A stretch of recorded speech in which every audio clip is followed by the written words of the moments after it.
Demos inicio a este tema tan hermoso, tan bonito, tan precioso que estamos llevando a cabo, que es simple y sencillamente Maranata.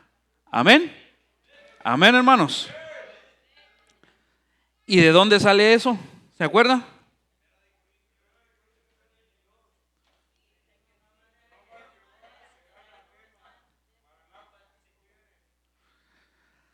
¿Se acuerdan cuando íbamos al mercado allá?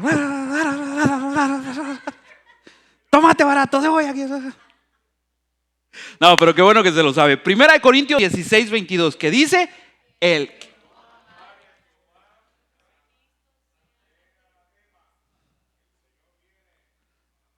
Unas 4 semanas más. El que no amare al Señor Jesucristo, sea anatema, el Señor viene. Maranata. Amén. De ahí nace este hermoso estudio, lo que hemos estado llevando a cabo de Maranata. Amén.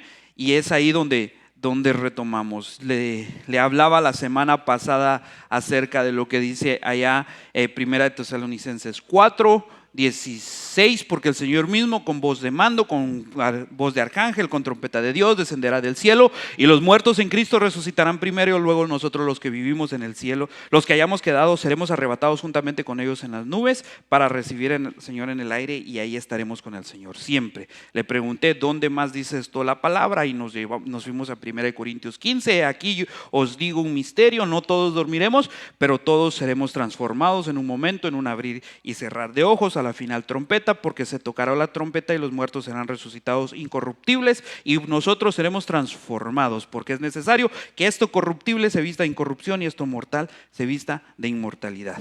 Amén. Y cuando esto corruptible se haya vestido de incorrupción y esto mortal se haya vestido de inmortalidad, entonces se cumplirá la palabra que está escrita: sórbida es la muerte en victoria. ¿Dónde está, oh muerte, tu victoria? ¿O tu aguijón? ¿Dónde, oh sepulcro, tu victoria? Ya que el aguijón de la muerte es el pecado y el poder del pecado la ley. Y dice: más gracias sean dadas a Dios, que nos da la victoria por medio de nuestro Señor Jesucristo. Así que, hermanos míos amados, estad firmes y constantes creciendo en la obra del Señor, siempre sabiendo que vuestro trabajo en el Señor no es en vano. Y yo le hablaba todo esto porque dice ya el versículo 18, si no estoy mal, de Primera de Tesalonicenses 4, alentaos con estas palabras, o sea, animémonos con estas palabras. Para el que está bien con Dios, el saber que Cristo viene es una felicidad, ¿sí? Entiendo que es una situación un tanto triste porque vamos a dejar tal vez mucha familia que no se convirtió, muchas personas que nada más venían a calentar la banca a la iglesia, muchas personas que simple y sencillamente no hicieron las cosas correctamente, pero viene el Señor y el Señor es el que escoge, el que nos lleva. Y entonces sí, da como que trago amargo, pero si usted y yo estamos bien con el Señor, pues nos vamos a encontrar en las nubes con el Señor. Amén. Bueno, apunte. Voy a tratar de ir un poco rápido. Yo más estudio este tema o más me preparo para enseñárselo, se lo he dicho. Yo conozco estos temas, conozco todo esto, tengo el conocimiento general de ellos, pero cuando ya vengo y se lo enseño, tengo que venir un poquito más preparado o mucho más preparado para poder darme a explicar de la mejor forma, para que usted me entienda, para que usted me comprenda. Y les recuerdo, este es un estudio bíblico para que usted pueda levantar su mano y preguntar y decir: no entendí eso, explíqueme esto otro. Porque son temas muy profundos y es necesario que los aprendamos, porque si aprendemos estos temas, usted va a ser un buen cristiano, un buen hijo de Dios. O al menos ese es el anhelo, ¿verdad? Ese es el deseo. Juan capítulo 10, voy a ir un poquito rápido, apúntelo si no es tan diestro con su Biblia, aunque considero que los jóvenes ya se saben los libros de la Biblia desde Génesis hasta Apocalipsis, porque los han estado ensayando por el examen que viene a final de año, ¿verdad? Y ya se los saben de memoria. Le doy un consejo a los líderes de jóvenes.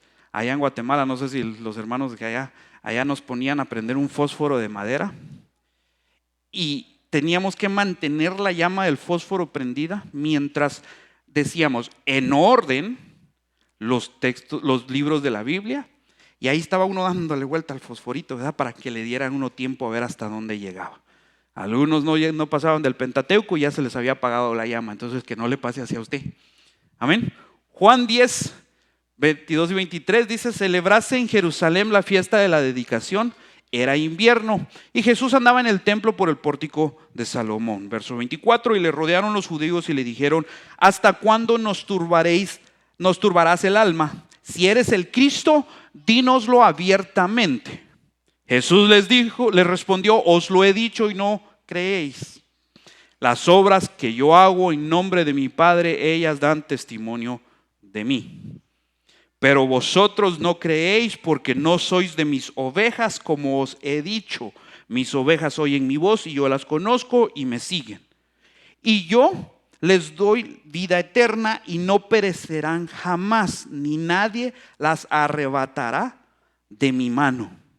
Por eso puse este texto acá, por eso puse esto para empezar el día de hoy. Y yo les doy vida eterna y no perecerán jamás, ni nadie las arrebatará de mi mano.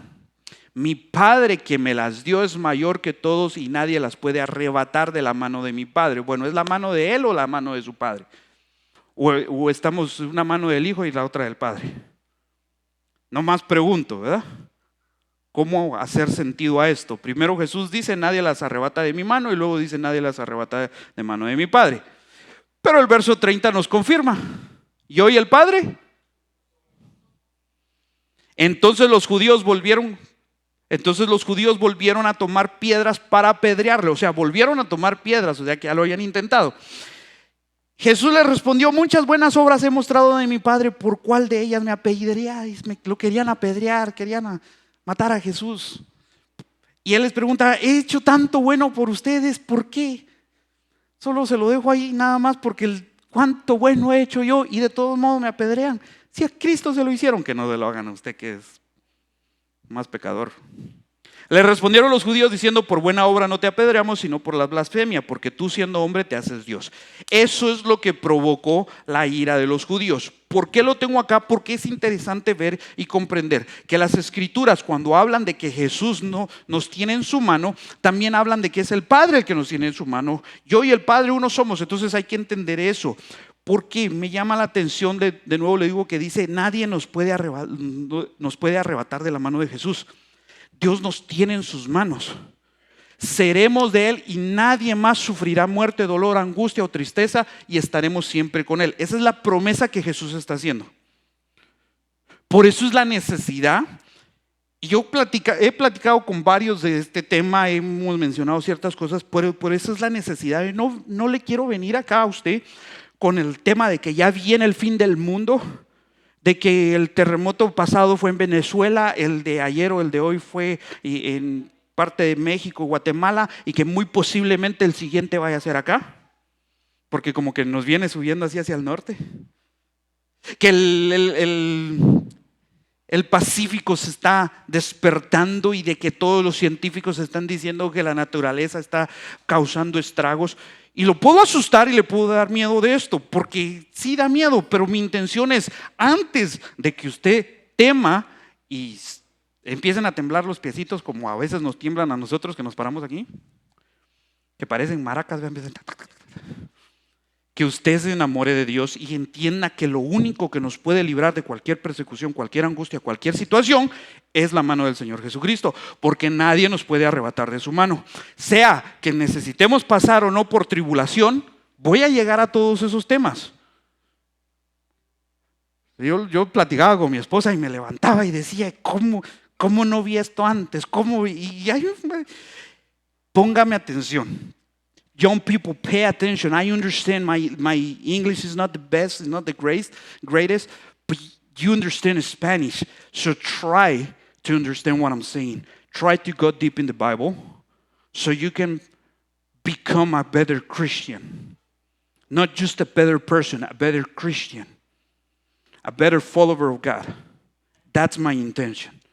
So, todo esto, familia, de nuevo, porque quiero animarlo, porque este camino tiene un valor incalculable. Vale la pena servir a Dios, hermano. Vale la pena sacrificarse, el venir viernes a viernes, domingo a domingo, el hacer lo que usted está haciendo para el Señor. Vale la pena este trabajo. Dos lo creen, esos dos sigan trabajando. Vale la pena esto, hermano. Vale la pena. Pero mire, pero debemos de ser sus ovejas. Debemos de ser sus hijos. ¿Se acuerda que de eso hablé un poquito la semana pasada? ¿Quiénes son hijos? Más a todos los que lo recibieron, a los que creen en su nombre, a esos les dio potestad de ser hechos hijos de Dios. Entonces, todo lo que se viene, sea lo que sea que vayamos a pasar, o lo pasemos o no lo pasemos, hermano, va a ser mejor con Cristo. De nuevo, este tema, Maranata, pretendo meterme a la escatología, al estudio del fin del tiempo, y ya ahorita le estoy hablando un poquito del arrebatamiento. Le dije, ¿dónde más lo dice? ¿Cómo es eso? ¿Será que vamos a ser arrebatados antes o después de la persecución, de la tribulación? ¿Qué pasa con el anticristo? ¿Qué pasa con los sellos, los candeleros, los ángeles, las trompetas que están en el Apocalipsis? Y no sé si ya se dieron cuenta que el río Éufrates se estaba secando, de repente subió otra vez su nivel de mar en pleno verano donde no llueve. O sea, ¿qué está sucediendo con el mundo actual, verdad? ¿Será que ahorita que viene la final de verdad está ¿cómo se llama? Está manejada por todos estos y que ya está dicho lo que va a pasar? Todo eso viene la cuestionante en nuestro corazón. Pero de nuevo, si somos de Dios, no importa lo que pase, hermano. Oremos para que no quede otro presidente como el que nos tocó esta vez. No importa, hermano. Sí, ore por sus autoridades. Ore por su sociedad, ore por su vida, ore por todas esas cosas, pero el Señor ya sabe lo que va a suceder. Entonces, esta aseveración, yo y el Padre uno somos, fue lo que no creyeron los judíos y por eso lo quisieron apedrear. Ahora, ¿será que hay alguien aún aquí de quienes no creen que el Padre y el Hijo son uno solo? Lo digo porque hay que tener nuestra mente claro en lo que creemos. Si yo no tengo mis pensamientos y mi fe bien firme, edificado sobre el fundamento de profetas y apóstoles, siendo la piedra principal del ángulo, Jesucristo mismo. Esta piedra que vosotros los edificadores habéis reprobado ha venido a ser cabeza del ángulo. Ustedes fueron los que mataron al autor de la vida, les dicen los discípulos a los mismos judíos, y vamos a ir un poquito viendo eso. Entonces, yo creo, hermano, y quiero que Jesús, el Padre, me tenga en su mano. Ese es el anhelo, para que nadie me arrebate de Él. Y si nadie me arrebata de Él, significa que voy a estar con Él siempre, ¿sí? Ese es el énfasis, ¿o no? Eso queremos todos, ¿verdad? Ahora, si usted viene a la iglesia solo para sentirse bien, solo para hacer un club social, creo que le hablé en las últimas ocasiones, en los últimos, no sé si fue la semana pasada o fue el domingo, si esto es un club social, si esto es nada más así, cambie, arrepiéntase, metanoe, cambio de mente, cambio de pensamiento y vuelva a lo original. ¿Para qué? Para que recordamos lo que dice Juan 14, 1 al 3. No se turbe vuestro corazón, creéis en Dios, creed también en mí, dijo Jesús. Y entonces Él dice, en la casa de mi Padre muchas moradas hay, y si así no fuera yo os lo dijera, os lo hubiera dicho, voy pues a preparar lugar para vosotros. Y si me fuere y os prepararé el lugar, vendré otra vez y os tomaré a mí mismo, para que donde yo estoy vosotros también estéis. Ahí ya le estoy dando un poquito de más información acerca del arrebatamiento. ¿Será que sí nos arrebata el Señor? Bueno, el Señor Jesús está diciendo, para que yo voy a venir y los voy a llevar conmigo, para que donde yo estoy. ¿Dónde está Dios ahorita? ¿Dónde está Jesús? ¿Qué fue lo que pasó allá en Hechos 2? Después de su resurrección, después de haberse aparecido a los discípulos, después de haberlos instituido pastores, ¿cómo era? Apóstoles, profetas, evangelistas, pastores y maestros. Después de que hizo todo eso, ¿qué pasó? Entonces, ¿dónde está el Señor? Para que donde Él está, nosotros, ya es un gran tip, ¿verdad? Como spoiler. ¿Cómo se dice spoiler en español, no? Una pista, una revelación, algo así, ¿ok? No es para tener temor, de nuevo, es para arrepentimiento. Por favor, arrepiéntase. Por favor, arrepiéntase. No, no dicen amén, no se quieren arrepentir. Por favor, arrepiéntase. Ah, bueno. Ahora bien, ¿cuándo va a suceder esto? ¿Qué es lo que va a pasar? No lo sabemos, nadie sabe la hora. Yo le expliqué un poquito, no sé si se lo expliqué, pero se lo vuelvo a explicar por si no. Y si sí, pues aguánteme. Que el que venía a desposar, a hacer un compromiso, el hombre venía a hacer un compromiso con una mujer. No era de que andaban ahí de picalaflor y que se iban y que de sus manitas sudaban. No, hacían un compromiso, me quiero casar contigo, se hablaban, entonces se quedaban en un común acuerdo y después entonces el hombre se iba a preparar morada, que es lo que está pasando, para que después entonces el padre le dijera al hijo, o sea, le decía, ya estás listo, ve por tu novia. Entonces la novia tenía que estar esperando, tenía que estar atenta, tenía que saber que podía pasar en cualquier momento. Y le hablé acerca de la parábola de las vírgenes, le hablé de las preparaciones, le he venido hablando de todo eso. O sea, no hay un momento porque no lo sabemos. Esa es la situación, no sabemos el momento, pero conocemos las temporadas, sabemos lo que está sucediendo, conocemos las señales, o al menos esa es la intención, que usted conozca las señales. Ahora, muchos teólogos, hermanos, han coincidido que la gran tribulación va a ser después del arrebatamiento de la iglesia. No significa que la iglesia no vaya a pasar tribulación, pero la grande tribulación, como nunca ha habido antes, esa es la que posiblemente no vaya a pasar la iglesia. Paz de Cristo. Porque se supone que el esposo viene y nos lleva. Entonces, en este periodo de tiempo, quienes creen en el nombre de Jesús serán liberados de este mundo. ¿Cómo lo sabemos? ¿Cómo se sabe? Esa es la creencia, ¿no? ¿No los estoy perdiendo mucho? ¿Sí me siguen? Ok.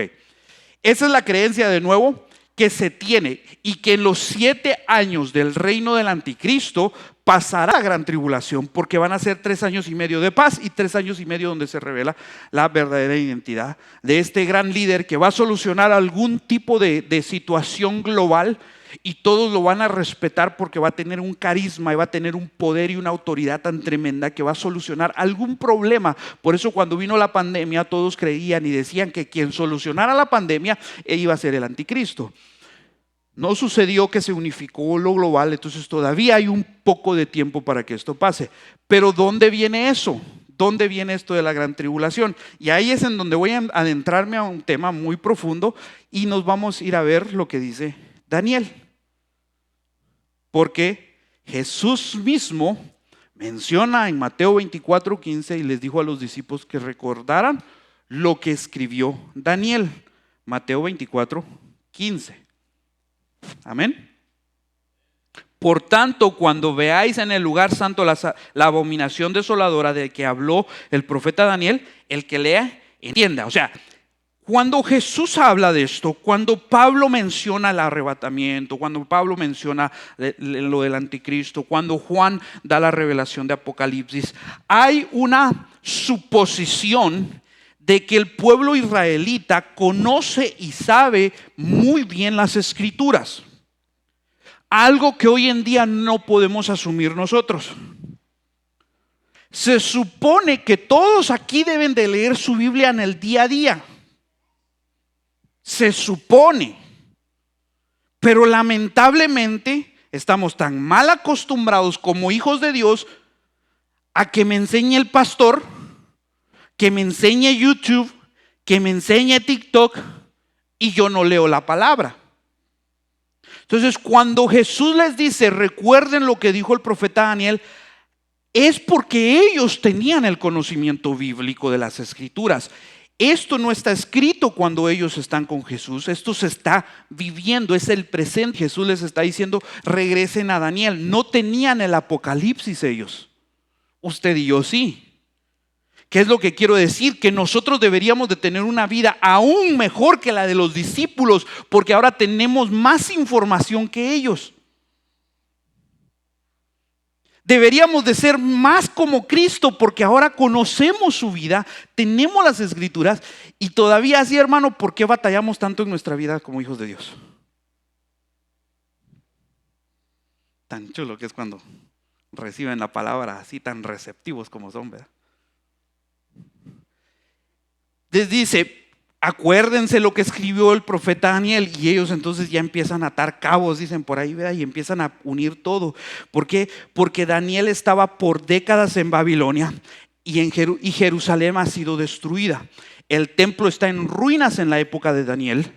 Israel ha sido cautiva, o sea, se fue llevada en cautiverio. ¿Sí? Eso es lo que está pasando. ¿Conocen la historia de Daniel? Yo le he dicho a los jóvenes y se lo he venido diciendo en el último año, y no he visto sinceramente a un joven que se esté consagrando como Daniel. No. Pero yo les he dicho, 3 años de conságrense al Señor y después de los 3 años van a ser 10 veces mejor que cualquier tiktokero que conozcan, youtubero, abogado, doctor, lo que sea. 3 años bien dedicados a Dios como lo hizo Daniel, y yo le aseguro que le cambia la vida totalmente. Pero no se están consagrando así. Pero esa es la historia de Daniel. Se lo he venido diciendo, se lo vengo diciendo a los jóvenes, se lo voy a seguir repitiendo. Y ahí es donde ya me di cuenta que soy viejito, porque lo mismo. Pues ni modo. Como no hacen caso, lo mismo. Así como nos decían nuestros padres, lo mismo a nosotros. Y ahora entiendo que es porque uno no cambia. Muchas veces. Amén. ¿Cómo quiero yo a los jóvenes? ¿Cómo me caen de bien los jóvenes a mí? Pero él es llevado en su juventud, es un jovencito todavía, lo llevan al templo de Nabucodonosor, lo meten ahí cautivo y le empiezan a dar sus clases, le empiezan a enseñar las cosas que él debe de aprender según la cultura babilónica, y entonces pasa todo lo que pasa, empieza a recibir visiones. Pero en esta situación, ya Daniel es ya viejo. No estoy denigrando, ya está viejito Daniel, ya han pasado décadas. No es al principio del cautiverio. Israel ha sido destruida, Jerusalén está en ruinas, y Daniel entonces sucede que va y lee algo, porque Jeremías profetizó que el cautiverio de Babilonia sería por 70 años. Y se aproxima, basado en las fechas, porque han visto, y ahorita más o menos voy a ir a un poquito de eso, se aproxima que Daniel en el año 62 o 63 del cautiverio, no que Daniel tenía esa edad, muy posible Daniel estaba un poquito más grande que eso, tal vez tenía entre sus 70, 80 años ya Daniel, por eso le digo, ya era viejito Daniel, cuando él lee lo que dice Jeremías, que 70 años, esos 70 años que iban a estar en cautiverio están por terminar. Por eso Daniel, al ver eso, entra en oración, ruego, ayuno y cilicio. Ahora sí abra su Biblia en Daniel capítulo 9. Y déjeme respirar, ¿verdad? Porque voy bien rápido, ¿verdad? Y tomo mi café. Daniel capítulo 9.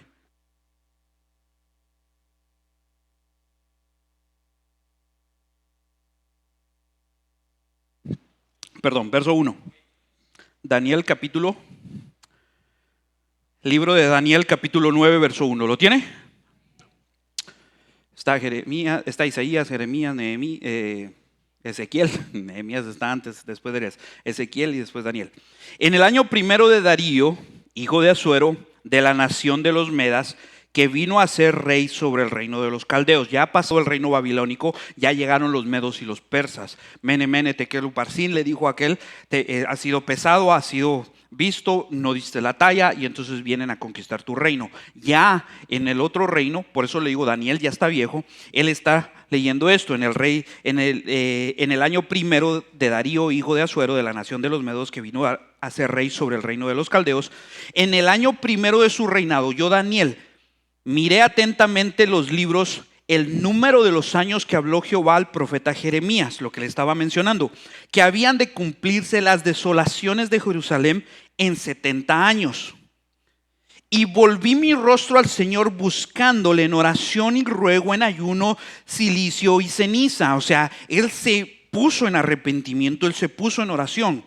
¿Qué es lo que está leyendo? No tiene que buscarlo, quédese en Daniel 9, pero él leyó posiblemente lo que en Jeremías capítulo 25, verso 11 dice: toda esta tierra será puesta en ruinas, está diciendo Jeremías, le está diciendo a Jerusalén, toda esta tierra será puesta en ruinas y en espanto, y servirán estas naciones al rey de Babilonia 70 años. Ya sucedió eso. Eso es lo que lee Daniel y dice, ya estamos por terminar esta época, esta temporada. Y eso lo impacta de tal manera que Daniel primero no asume. Él, viendo que la profecía de Jeremías está por cumplirse, simple y sencillamente ora y empieza a pedir, empieza un clamor. No celebra. Póngale atención a esto, iglesia, porque esto es lo que nos pasa a nosotros. Cuando vemos que ya vamos en la victoria, nos ponemos a celebrar. Daniel no hizo eso. Daniel tuvo la sabiduría de ver que ya iba a salir del cautiverio, y entonces él no celebra, sino que empieza a confesar el pecado del pueblo, dando honor a la fidelidad de Dios. ¿Sí? No es, muchas de las cosas que nosotros vemos en la palabra de Dios nos ayudan a que nosotros hagamos las cosas diferentes, iglesia. Y esto es algo que debemos de aprender, porque es una oración de arrepentimiento que deberíamos de tener todos. Por eso le empecé a hablar así.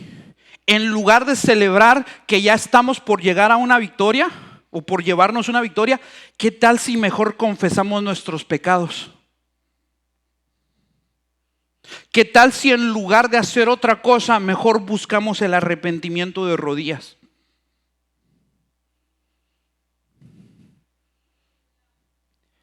Porque, hermano, cuando hacemos esto, la palabra de Dios va a ser diferente y usted va a llevar una bendición muy grande. Ahora, otra cosa, cuando Daniel hace esto, usted puede, mire, lea todo el libro de Daniel si quiere, pero lean, hermanos. Ustedes saben de dónde estoy basando yo, es como para que ya hubieran leído el Apocalipsis. No le tenga miedo. No le tenga miedo a Daniel, no le tenga miedo a Ezequiel, no tenga miedo a las profecías. Dele gracias a Dios que estamos viendo muchas de las profecías cumplirse. Pero si queremos que Dios abra el entendimiento y nos revele cosas, hermano, porque ¿quién no quiere que Dios le revele algo? Hay ocasiones, hermano, donde el Señor le habla por sueños a mi esposa. A mí no me habla así. Yo le he dicho, Señor, muéstrame una visión, quiero ver un ángel, quiero ver esto, pero soy muy, no es supersticioso, ¿verdad? Soy muy cauteloso con estas cosas, porque dijo alguien, yo vi un humo que salía de arriba. Y digo yo, sí, era el perfume que tienen del olor. O sea, yo luego busco la lógica, pues. ¿Sí me entienden? Yo soy muy así. A mí no me van a confundir muy rápido con que digan, fíjate que vi una visión de un ángel que estaba parado y tenía una espada y que te dijo que me arrepintiera. Pues eso te lo dice la Biblia siempre. Entonces, ¿cómo es de que tuviste que esperar a que viniera un ángel y que descendiera fuego del cielo para que te guiaran y que le hagas caso a lo mismo que la palabra de Dios te está diciendo antes? O sea, es muy lógico. ¿Sí? Soy muy así. Pero si yo quiero que Dios me revele, entonces que me abra el entendimiento, debo de entrar al arrepentimiento verdadero. Mire las ocasiones en donde donde Dios le revela a Daniel sueños. Mire las ocasiones donde Dios le revela sueños a José, el otro soñador de la Biblia. ¿Sí? Se fueron y se metieron con Dios en oración. Y eso fue muy así. Entonces Daniel está haciendo eso exactamente en esto para que Dios le abra el entendimiento. Entonces sáltese, le dije que se quedara en Daniel 9, sáltese al verso 20.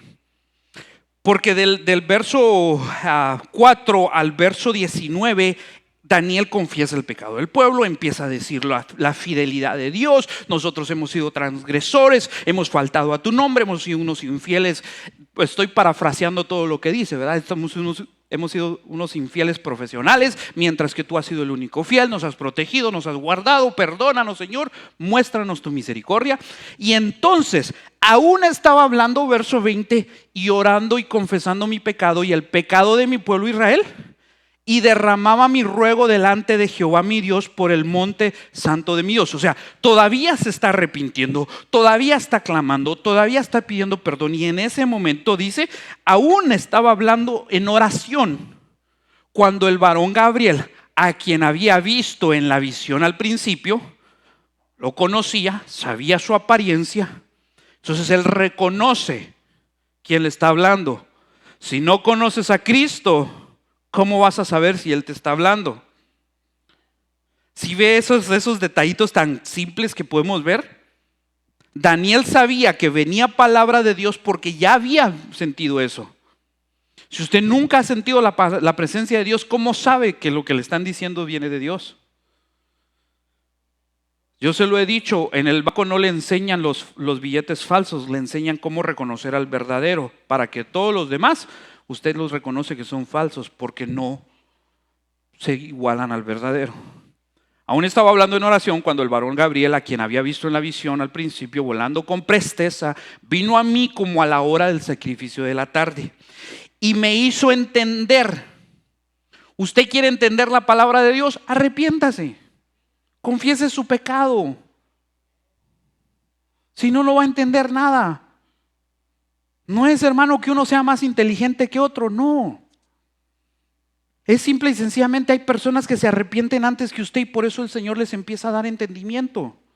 Me hizo entender y habló conmigo diciendo: Daniel, ahora he salido para darte sabiduría y entendimiento.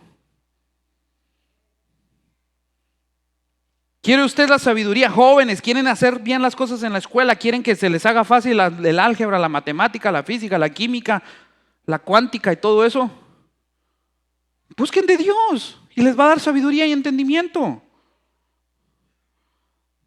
¿Por qué se lo digo? Porque yo me he estado metiendo con Dios y he visto las cosas como resaltan. Digo, ¿cómo no lo uní antes? Tan fácil que estaba. Ahora digo tan fácil, pero es bajo el Señor, perdóname, Señor, ayúdame, Señor esto, Señor el otro, y pidiéndole a Dios. No soy mejor que muchos de acá. Simple y sencillamente estoy pidiéndole al Señor constantemente que pues mis pecados los traiga al frente mío y que yo me arrepienta, para que no tenga que traérselos enfrente a usted y que usted me haga arrepentirme.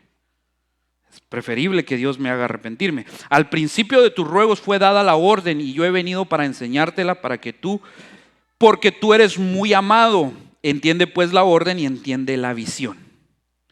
Mire, la magnitud de humildad de Daniel de nuevo lo convierte en alguien muy amado por Dios.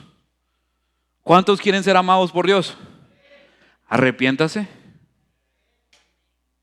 Deje el pecado. Deje de andar con las mismas cosas que siempre anda. Deje de juzgar a otros y júzguese usted a mismo. ¿Quiere ser amado por Dios? Puede. Yo me siento consentido de Dios, hermano.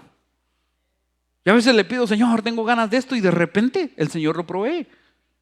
Eso es sentirse consentido por Dios. Entonces está en la humildad y búsqueda de Dios. En esta humildad y búsqueda de Dios, Daniel recibe esta gran revelación. Una profecía que llegaría hasta los fines del tiempo, hasta los tiempos finales. Ahí es en donde se revela. ¿Cuál es esa? ¿Está listo para empezar? Verso 24, Daniel 9. 70 semanas están determinadas sobre tu pueblo y sobre tu santa ciudad, para terminar la prevaricación, poner fin al pecado y expiar la iniquidad, para traer justicia perdurable, sellar la visión y la profecía y ungir al Santo de Santos. 6 acontecimientos que está describiendo al pasar 70 semanas que están determinadas. ¿Sobre quién están determinadas las 70 semanas? Ahí dice: sobre tu pueblo y sobre tu santa ciudad. Eso es importante, préstele atención. Bueno, vamos a esto. Para que entendamos primero, vamos despacio. Semanas en el hebreo viene de Shavua o Shevua, que viene de Shiva, y es simple y sencillamente el número 7. Semana, cuando dice semana ahí, está hablando de una unidad de 7. No 7 días, sino una unidad de 7. Y gracias al contexto, junto con Jeremías y con lo que está pasando Daniel, entendemos que son unidades de 7 años. 70 semanas, está diciendo 70 veces. ¿Se le hace conocido eso? Así que más le vale perdonar. Pero bueno, pero no estoy hablando del perdón hoy. 70 semanas sobre tu pueblo y tu santa ciudad. Ok, estamos de acuerdo. Son años. Son 7 años. Es la unidad de 7. 77. Después de 77 sobre tu pueblo y tu santa ciudad. Está hablando al pueblo de Daniel y su ciudad. ¿Cuál es el pueblo de Daniel? Es una pregunta, hermano. ¿Cuál es el pueblo de Daniel? ¿Dudan de que Daniel era israelita? Porque todos así como, ¿Israel? ¿Cuál es el pueblo de Daniel? Israel, ¿verdad? Sí, es Israel. Fue llevado de Jerusalén, fue llevado de Judá. Es un israelita. ¿Cuál es su ciudad entonces? Se le acabo de decir, su ciudad es Israel, es Jerusalén, la santa ciudad. 70 semanas están puestas sobre tu pueblo y sobre tu ciudad. Ahí hay una gran diferencia que nos incumbe mucho a la iglesia de Dios. ¿Son israelitas ustedes, hermano? Después retomamos esto. Ok, entonces estamos de acuerdo que su pueblo es Israel y sus ciudades. Ok, vamos al resto. Dios le está diciendo en revelación por medio de Gabriel a Daniel, 77 van a pasar para que tu pueblo, Israel, y tu ciudad, Jerusalén, vean estas 6 cosas que le dije. ¿Sí? Entonces Gabriel habla de 70 grupos de 7 años. 70 por 7, ¿cuánto es? 490. Y estos 490 están, y en estos 490 están involucrados tu pueblo y tu ciudad, Israel y Jerusalén. Eso es lo que habla la palabra de Dios. ¿Ok? Estoy yendo así muy despacio porque a mí me costó un poquito entender esto y no quiero que a usted le cueste también. Si usted tiene una duda, a ver, no entiendo eso, dígamelo porque quiero que lo entienda bien. Amén. Ok, entonces estamos de acuerdo, son 490 años. Porque al fin de las 70 semanas se terminaría la prevaricación. O sea, se pondrá fin al pecado y expiación a la iniquidad. Van a suceder estas 3 cosas al final de las 70 semanas. Al final de los 490 años. Se le va a terminar la prevaricación, se va a poner fin al pecado y se va a poner expiación a la iniquidad. ¿Ok? Entonces, terminar la prevaricación es... La prevaricación es un delito público que se hace con o sin conocimiento y se detendrá por su reino. Al final de los 77, ya no van a haber líderes corruptos, pues. Ya no van a haber pastores corruptos. Ya no va a haber prevaricación, delito público con o sin conocimiento, porque se le va a poner fin a eso. Se le va a poner fin al pecado porque se hará un juicio definitivo. Todo eso no ha pasado. Todo eso no ha sucedido. Todavía tenemos líderes corruptos y no quiero dar nombres, pero pasaron varios por su mente. Le hablo de la política. Si le pasaron los de la iglesia, arrepiéntase. Sí, ¿verdad? Porque paz de Cristo. ¿Hay corrupción todavía, sí o no? ¿Hay pecado todavía? Ok, entonces todavía no ha sucedido esto. Todavía no ha pasado. Porque hay una cierta pausa que ya vamos a ver. Se va a expiar la iniquidad. ¿Qué es iniquidad? Expiar significa borrar las deudas. Iniquidad es la maldad, la injusticia, la perversidad, el pecado constante. Eso es iniquidad. Se le va a poner, o sea, se va a pagar esa iniquidad. Los pecados que se hayan cometido va a haber una paga. La paga del pecado es más la dádiva de Dios. ¿Qué quiere usted? ¿La paga del pecado o la dádiva de Dios? Arrepiéntase pues. Trae la justicia perdurable, eterna, que se extiende por el tiempo eterno, perdura, eso es perdurable, o sea, no se acaba, se extiende, va por la eternidad, va a haber justicia. Todos aquellos que dicen, Señor, hazme justicia, espérese, va a llegar la justicia eterna, no se preocupe. Mejor pida misericordia, porque si de verdad Dios le da su justicia, ¿qué le va a pasar?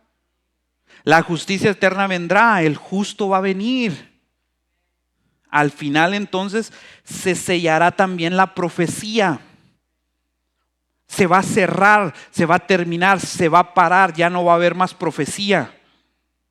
Tenemos campaña profética. Aquí está la profecía.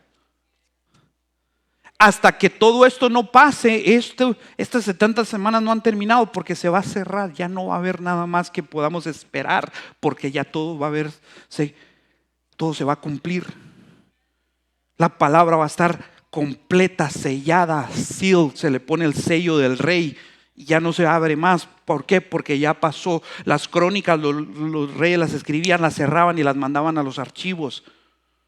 Son archivos del pasado. Cuando el rey quería saber algo, iba a las crónicas. Por eso allá aquel rey que estaba con insomnio en el libro de Esther, fue y dice que estaba como que no podía dormir y dijo: tráiganme los libros de las crónicas. Y ahí vio que un judío lo había rescatado y por eso le dio un alto puesto a Mardoqueo, porque Mardoqueo, primo de Esther, era el que lo había rescatado.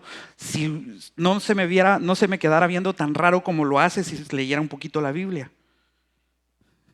Todo eso está en la Biblia, hermano. El evento que encierra toda la profecía, o mejor dicho, que le da cumplimiento a todo, al final de las 70 semanas, de los 77, de los 70 años, de los 70 grupos de 7 años. ¿Ok?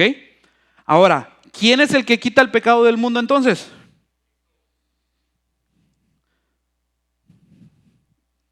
Esto me costó, si usted lo entiende a la primera, gloria a Dios. Pero a mí me costó. Si bien empieza el cumplimiento de esto, aún no se ha restaurado el templo y aún falta el final. Con la venida de Cristo se empieza a dar cubrimiento de pecados. ¿Sí? Pero no es algo definitivo que ya se quitó. Y esto hay que entenderlo para cuando entremos al reino milenial, y se lo estoy diciendo porque en el reino milenial van a haber nacimientos de personas que solo van a conocer la justicia de Dios. Por eso es que al fin del reino milenial se le da autoridad al diablo para que vuelva y engañe a los que no son eternos todavía, a los que nacieron y estuvieron en el reino milenial, y por eso los confunde. Mucha información, pero me regreso a las 70 semanas. Solo que cuando llegue a eso del reino milenial, usted va a captar todo esto y va a decir: por eso estaba hablando de esto.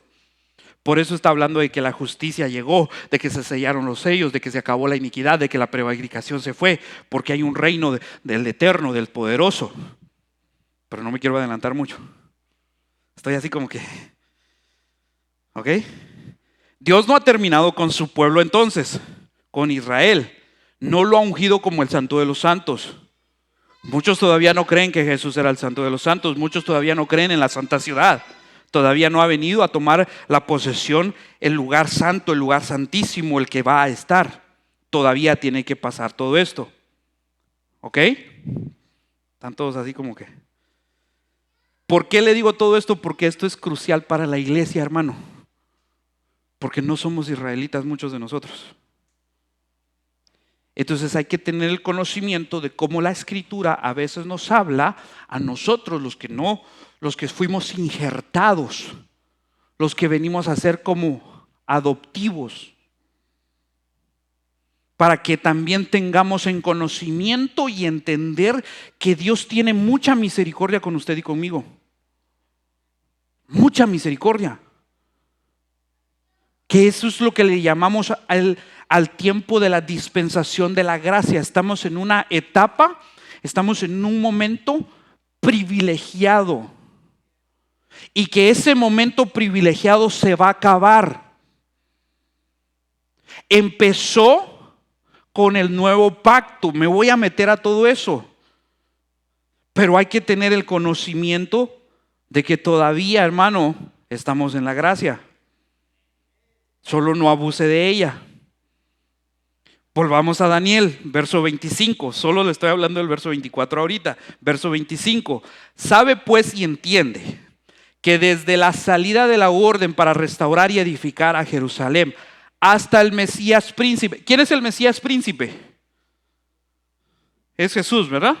Ok, desde la restauración, desde la salida de la orden para restaurar y edificar a Jerusalén hasta Jesucristo, hasta el Mesías príncipe, habrá 7 semanas, 7 y 62 semanas, 62 7. Se volverá a edificar la plaza, el muro en tiempos angustiosos. ¿Ok? De nuevo, Gabriel, que es el que está dando la revelación, divide las 70 semanas en 3. 7 semanas, 7 por 7, 49. 62 semanas, o sea, 62 7, que son 434 años. Y una semana, o sea, un grupo de 7, que son 7 años. Ya me entendió de dónde salen esos 7 años que estamos esperando que sucedan, ¿no? Que son los últimos 7, porque después de esos 7 se va a quitar el pecado, se va a expiar el pecado, perdón, ¿cómo era? No, se va a quitar la prevaricación, se va a limpiar el pecado y se va a expiar la iniquidad. ¿Para qué? Las 3 cosas que decía. Porque se va a traer justicia perdurable y va a haber justicia eterna, la profecía se va a sellar y el santo de los santos va a ser ungido. Después de esa última grupo de 7. ¿Qué pasa de los 434 más 49 años? Después de eso, a los 7 años, ese es el momento en el que estamos. Hay una pausa en esta profecía. Estamos esperando 7 años, hermano, donde que Dios nos ayude. ¿Sí?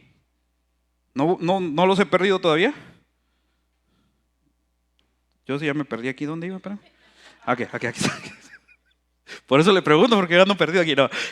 Ok, las primeras 2 secciones, o sea, lo divide, sumadas dan 483 años. O sea, 7 por 7, 49. 62 por 7, 434. Lo suma 1 y da un total de 483. 490 menos 7, el último grupo de 7 son 7 años los que nos faltan, ¿no? Son 483. Esos 483 años ya pasaron. ¿Por qué? Porque se va a restaurar y edificar a Jerusalén hasta el Mesías. En esos 483 años dice que se va a restaurar Jerusalén hasta el Mesías príncipe y después habrá 7 semanas y 62 semanas. Aquí es en donde todo empieza a tomar sentido. ¿Ok? Esta profecía está hablando de la orden que se da de restaurar Jerusalén y el templo. Esa orden de restaurar lo que está en ruinas en el tiempo de Daniel, ¿se acuerda que le expliqué? Lo llevaron a Daniel cautivo a Babilonia y destruyeron la santa ciudad. Jerusalén, Judá, Israel está en ruinas. El templo está en ruinas. Años antes, si usted lee Esdras empezó a restaurar el templo, pero no la ciudad. Entonces la revelación que le está dando Dios a Daniel es que la destrucción que pasó se va a dar inicio a eso para que pase, y desde ese momento hasta la venida de Cristo son 483 años. Entonces eso inicia cuando Nehemías va a restaurar Jerusalén. ¿Se acuerda la historia de Nehemías? El que es copero del rey y que en esa situación lo manda el rey. Vamos un poquito a eso para que vea que todo esto está entrelazado. Nehemías capítulo 2, verso 1 al 8. No se olvide de los 490 años.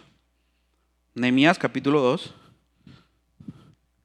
Y de nuevo, si se pierden algo, dígame. No me da problema que nos tardemos otras 12 semanas o otros 6 meses, igual que nos tardamos en el fruto del Espíritu.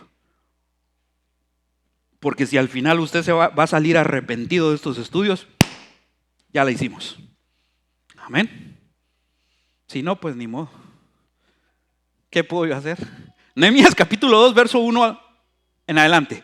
Sucedió en el mes de Nisán. Es importante ver esto. En el mes de Nisán, en el año 20 del rey Artajerjes, que estando ya él vino delante de él, tomé el vino y lo serví al rey, y como yo no había estado antes triste en su presencia, o sea, él está sirviéndole el vino porque era el copero, me dijo el rey: ¿por qué está triste tu rostro? Pues no estás enfermo, no es esto sino quebranto de corazón. Entonces temí en gran manera. Él estaba encargado de que se tomaba un trago en el vino del rey, de la copa del vino del rey, y si se moría, estaba envenenado el vino. O sea, no era una posición muy agradable ser el copero del rey, pero se nota que fueron o tuvieron una cercanía porque el rey lo nota triste, ¿ok? A Nehemías. Y dije al rey, para siempre viva el rey. ¿Cómo no estará triste mi rostro cuando la ciudad, ¿de qué ciudad estamos hablando? Cuando la ciudad, casa de los sepulcros de mis padres, está destruida y sus puertas consumidas por el fuego. Me dijo el rey, ¿qué cosa pides? Entonces oré al Dios de los cielos y dije al rey, si le place al rey y tu siervo ha hallado gracia delante de ti, envíame a Judá, a la ciudad de los sepulcros de mis padres, y la reedificaré. Ya Esdras está tratando de edificar el templo, pero no la ciudad. Entonces Nehemías le está diciendo, envíame, dame un decreto, mándame. Dios le dijo a Daniel, cuando se dé el mandato de reedificar los muros de tu ciudad, la ciudad santa y el templo, de ahí empieza a contar. ¿Ok? Entonces el rey me dijo, y la reina estaba sentada junto a él, ¿cuánto durará tu viaje y cuándo volverás? Y agradó al rey enviarme después de que yo le señalé el tiempo. Además dije al rey, si le place al rey, que me den cartas, decretos, mandatos, para que los gobernadores al otro lado del río, para los gobernadores al otro lado del río, para que me franqueen en el paso hasta que llegue a Judá. Y carta para Asaf, guarda del bosque del rey, que me dé madera para enmaderar las puertas del palacio de la casa y para el muro de la ciudad. O sea, no solo el palacio, el muro de la ciudad y la casa en que yo estaré. Y me lo concedió el rey según la benéfica mano de Dios. ¿Ok? La profecía dada a Daniel empieza a cumplirse ahí. Ahí empieza el conteo de los 483 años. Para que después, de nuevo, de las 7 semanas, 7 por 7, y de las 62 semanas, 62 por 7, viniera el Mesías a los 483 años. Es increíble, hermano, porque yo he leído muchas veces la reconstrucción de los muros en Jerusalén por el profeta Nehemías y no me había dado cuenta que era un suceso que iniciaba las profecías escatológicas que hoy el día estoy tratando de darles. ¿Sí? ¿No vamos muy perdidos? Se da inicio a la reconstrucción de la ciudad en Jerusalén en el mes de Nisán, el inicio del año hebreo. ¿Sí sabe que nosotros no llevamos el mismo calendario que los hebreos? ¿No sabía? Porque le digo, ¿sí sabe? Y dijeron, no. Ok, es una aseveración. Exacto, no llevamos el mismo calendario. Y en el calendario hebreo, el mes de Nisán es el inicio del calendario de ellos. Después en Nehemías capítulo 2, verso 11 dice, llegué pues a Jerusalén. Y después de estar ahí 3 días, ¿por qué le aclaró a Jerusalén? Porque se habla de tu ciudad, de tu pueblo, de la casa de tus padres, pero ahí en el 2:11 revela que se va a reconstruir Jerusalén. Desde el decreto de la reconstrucción de tu pueblo, de tu ciudad, de Jerusalén, hasta el Mesías hay 483 años. De las famosas 70 semanas de Daniel ya pasaron 483. Perdón, ya pasaron 69 semanas, que son 483. ¿Sí? Y ahí es importante, ¿por qué? Porque eso es muy importante, pues después de este acontecimiento de los 483 años después, llegaría el Mesías a Jerusalén. Justo en el primer mes del año hebreo, en el mes de Nisán. ¿No lo perdí? ¿Cómo sabemos eso? ¿Cómo sé que es el mismo? Si usted va y va a ver libros históricos, le van a decir cuántos años antes de Cristo, cuántos años después de Cristo. Yo me trabé un poquito porque dije, no, si son 450 años de Cristo, me hacen falta 30. Pero es que no es el nacimiento del Mesías, es la entrada triunfal de Jesús a Jerusalén, donde Él se revela como el verdadero Mesías. Los tengo perdidos, ¿no? Juan capítulo 12, verso 1. Denme otros minutos. No lo voy a decir cuántos. ¿Estamos bien? Ok. Juan capítulo 12, verso 1. 6 días antes de la... Perdón, no sé si ya lo tenía. Le doy otro poquito de tiempo en lo que me tomo un traguito de café.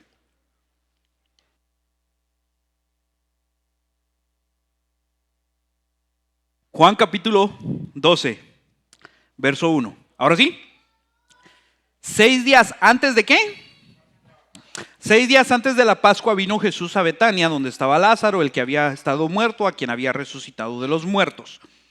El siguiente día, si se salta al verso 12, porque dice ahí que vino 6 días antes de la fiesta para venir a Jerusalén. Luego dice al siguiente día, grandes multitudes que habían venido a la fiesta. ¿A cuál fiesta venían, hermano? ¿Sí sabe a cuál fiesta venían? ¿A cuál? La Pascua, ¿verdad? Ok.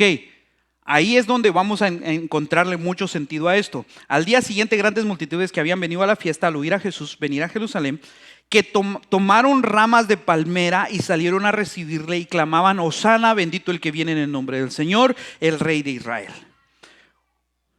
¿Ok? Porque Juan aclara que son 6 días antes de la Pascua y luego al siguiente día llega a Jerusalén, lo que conocemos los cristianos como el Domingo de Ramos. Porque el Domingo de Ramos es la semana antes de, o el domingo antes de la crucifixión de Cristo. Porque después viene lo que el cristianismo le ha denominado como la Semana Santa. ¿Verdad? Porque le digo esos nombres y le digo eso que los romanos le pusieron a estas celebraciones para que tenga sentido lo que le estoy diciendo. Es el Palm Sunday, el Domingo de Ramos, antes de la Pascua, antes del Passover, del Pesaje y todo eso. Mateo capítulo 21. A ver que es bueno que sepa los libros de la Biblia para que los encuentre rápido. Y si no es tan diestro, apúntelos. Y si no, ya sabe que los estamos subiendo a YouTube, denos un like. Y vuélvalo a ver para que se le quede esto. Mateo capítulo, ¿qué le dije? 21, ¿verdad? 21:1. Cuando se acercaron a Jerusalén y vinieron a Betfage, al monte de los olivos, Jesús envió a 2 discípulos, diciéndoles: id a la aldea que está enfrente de vosotros, y luego hallaréis una asna atada y un pollino con ella, y desatadla y tráemelos. Creo que todo esto es conocimiento general. Lo estoy volviendo a leer porque no quiero asumir que usted lo sabe. Pero todo esto está haciendo referencia a que Jesús sabía todo esto, sabía la profecía, sabía lo que las escrituras decían, e intencionalmente Él manda y los manda a buscar un pollino, porque estaba profetizado de que Él iba a entrar por un pollino, que el Mesías iba a llegar en un pollino. Verso 3, y si alguien os dijere algo, decid: el Señor lo necesita, y luego los enviará. Todo esto aconteció para que se cumpliese lo dicho por el profeta cuando dijo. Ahí nos está diciendo lo que la profecía decía: decida la hija de Sión, he aquí tu rey viene a ti, manso y sentado sobre un asna, sobre un pollino, hijo de animal de carga. Y los discípulos fueron e hicieron como Jesús les mandó. O sea, Jesús está cumpliendo la profecía del Mesías. Antes de esto, aunque Él ya le había dicho a los discípulos quién Él era, antes de esto Él no se le había revelado a todo el pueblo. Acuérdense que cuando Jesús hacía un milagro, les decía a sus discípulos: no le digan a nadie. Aquella niña que levanta, Tabita Kumi, no le digan a nadie. No me voy a presentar todavía ahorita, porque Él estaba esperando el momento correcto, el momento adecuado. Por eso es que el Señor hacía esto, pero en este momento Él está haciendo cumplir la profecía del Mesías. Y trajeron el asna al pollino y lo pusieron sobre sus mantos, y Él se sentó encima. Y la multitud, que era muy numerosa, tendía sus mantos en el camino, y otros cortaban ramas de los árboles y las tendían en el camino. Por eso se le llama el Domingo de Ramos. Y la gente que iba delante y que iba detrás aclamaba diciendo: Hosana al Hijo de David, bendito el que viene en el nombre del Señor, Hosana en las alturas. Hubo una declaración pública de que Él era ¿quién? El Mesías, el príncipe que Daniel está esperando que venga al cumplirse las 7 sietes y los 62 sietes. 483 años después, en el mes de Nisan, llega Jesús. ¿Por qué sé que es en el mes de Nisan? Ahorita le digo. Llega Jesús y se revela como el Mesías. Cuando entró en Jerusalén, la misma ciudad que fue restaurada, toda la ciudad se conmovió diciendo, ¿quién es este? Y la gente decía, este es Jesús, el profeta de Nazaret de Galilea. Entonces, de nuevo, Jesús se calcula, por lo que dicen las Escrituras, que fueron 6 días antes de la Pascua, que entró a Jerusalén el 10 del mes de Nisán, el primer mes del año hebreo, del calendario hebreo. Este día coincidía con el inicio de la Pascua judía, el Pesaj o el Passover. De la forma que lo conozca, en español la traducción nos dice que es Pascua o Pesaj, ya traducido del hebreo al español, o Pesach en hebreo como ellos lo conocen, o el Passover como se le determina en inglés. Y es importante entender lo de Passover para que usted y yo comprendamos lo que le voy a hablar después. Amén. El día 10 del mes primero, que es el mes de Nisán en el calendario hebreo, en ese día se escogía el cordero perfecto para la Pascua, Passover o el Pesaj. ¿No se le hace mucha coincidencia? Ahora usted dice, sí, ya sabemos que Jesús es el cordero, que Jesús es el cordero inmolado, pero ¿por qué es importante saberlo? Porque entonces sí se está cumpliendo la profecía de Daniel. Porque si es específica, clara, exacta, porque Dios es así. Si yo empiezo a dudar de algo de Dios, estoy dudando de todo. Si yo no confío en lo que Dios me está diciendo, no confío en esto, no confío en toda esta situación. No confío en que los años están pasando, pero ese día se escogía el cordero. ¿Cómo sabemos que ese día se escogía? ¿Se lo digo el otro viernes? No, el otro viernes toca. No, el otro viernes no, ¿verdad? ¿O sigo? ¿Están picados o? Está interesante, ¿verdad? ¿Otros 5 minutos? Dígame, hermano José. Tráiganle el micrófono al hermano ahí. A ver, uno de los servidores que. Ok. Y ahorita sigo. Ahí está, hermano. Paz de Cristo, hermano. Solo ese comentario aquí acerca de la palabra de Dios. Porque en el principio usaron un cordero, ¿verdad? Porque Dios así lo quiso. Porque iba a ser representado él como un cordero. Si vemos tiempos atrás, si vamos a la Biblia, en Éxodo, vemos que también Aarón ora por un macho cabrillo, oró por el pueblo y para que ese macho cabrillo llevara todos los pecados del pueblo, oró por él para que se fuera, como un cordero también, ¿verdad? Amén. Y vemos la salvación que estábamos viendo aquí, la Pascua, cuando Dios le habla a Moisés que mate un cordero por cada familia, un cordero sin manchas de 1 año y que marque los frames de las puertas, ¿verdad? Lo paro ahí, Éxodo capítulo 12. Sí. Porque eso es a donde voy. Oh, ok. Éxodo capítulo 12, búsquelo. Le dije que iba a seguir otros 5 minutos, ¿no? Entonces solamente eso, ¿no? Sí. Exacto, y es que eso es lo bonito de conocer la historia, y eso es lo bonito de conocer la Biblia, que sabemos a dónde vamos. Una vez ya se nos está siendo revelado esto, uno empieza a tomar sentido de esto. En Éxodo capítulo 12, después de las 9 plagas que se han dado sobre Egipto, que Dios mandó porque endureció el corazón del faraón, la última plaga iba a ser la plaga de la mortandad a los primogénitos. Y ahí es en donde empieza un tema muy interesante que me encanta a mí y se lo voy a decir porque al fin y al cabo, pues, usted me está oyendo a mí. Capítulo 12 de Éxodo, dice el verso 1, y habló Jehová a Moisés y a Aarón en la tierra de Egipto diciendo, este mes os será principio de los meses. Aquí empieza vuestro calendario. Eso es importante saberlo porque entonces entendemos cuándo es la Pascua, cuándo es que Jesús está entrando. Si bien los escritores de los evangelios no dan la fecha de entrada de Jesús a Jerusalén, están diciendo que entra 6 días antes o 5 días antes de la Pascua. Por ende, es en el mes primero, porque este es el mes primero, será el principio de los meses. Para vosotros será este el primero en los meses del año. Hablar a toda la congregación de Israel diciendo: en el 10 de este mes, tómese cada uno un cordero según las familias de los padres, un cordero por familia. En el 10 del mes primero. Para nosotros es como decir el 10 de enero, pero como no tenemos el mismo calendario del pueblo de Israel, es el mes primero del calendario hebreo, el 10º del 10, el día 10. Entonces Jesús está cumpliendo el modelo del sacrificio del cordero al entrar a Jerusalén. Por eso entra en el mes primero, en el mes de Nisán. Esdras capítulo 3, no lo busque, quédese ahí en donde está en Éxodo. Dice: en el mes primero, que es el mes de Nisán, en el año 12º, el rey Asuero fue echada Pur. Esto es la suerte delante de Amán, suerte para cada día y para cada mes del año. Y salió el mes 12º en el mes de Adar. Esto es Esther, para que me entienda algo.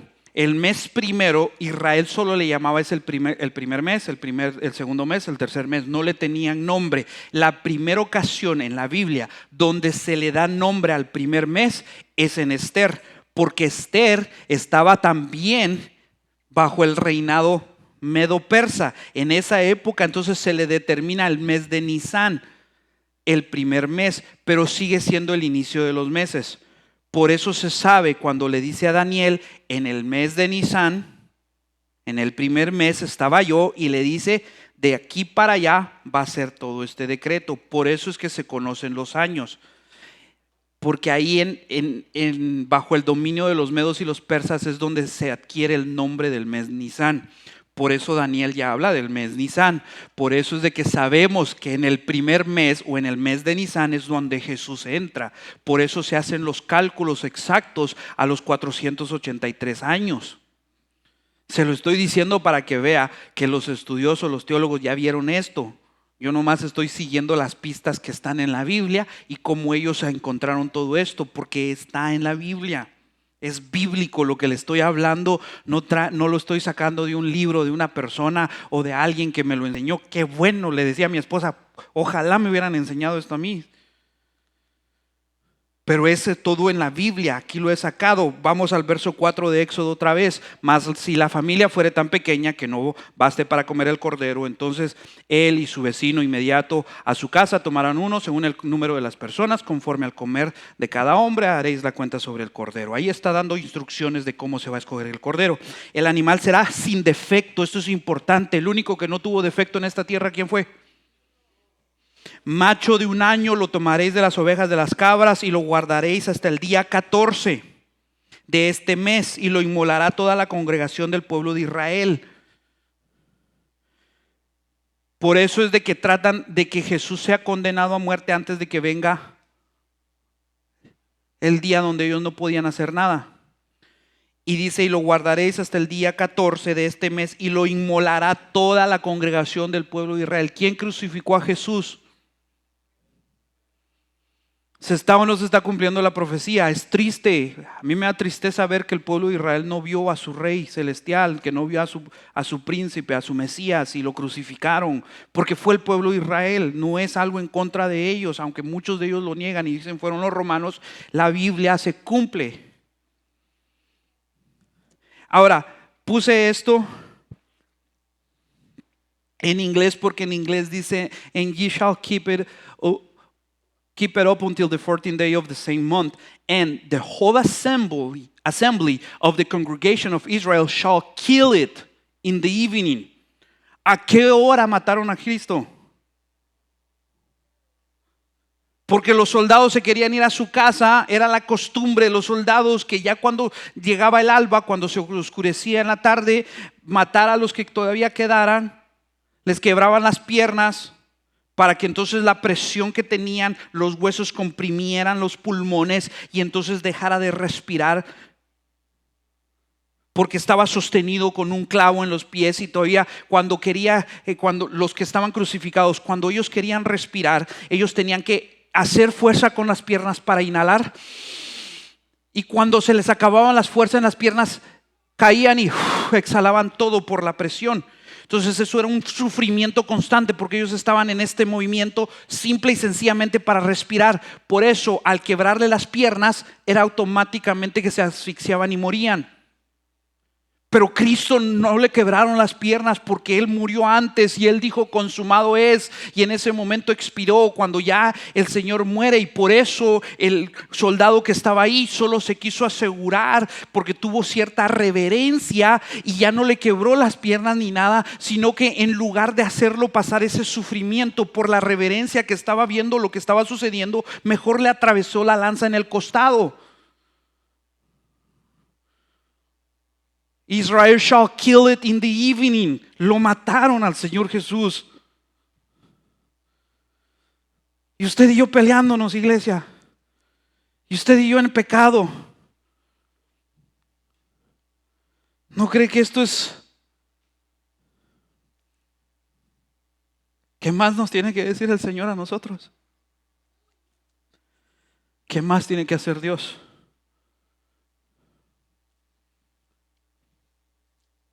No tenerle la reverencia a Dios, hermano.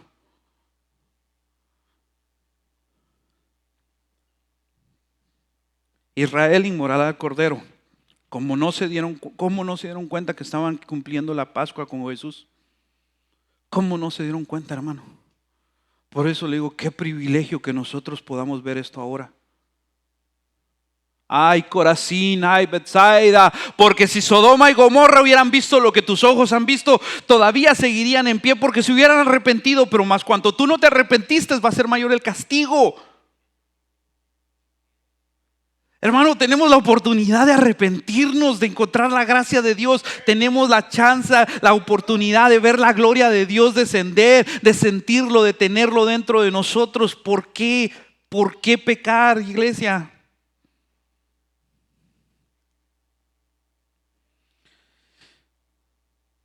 La dejo ahí.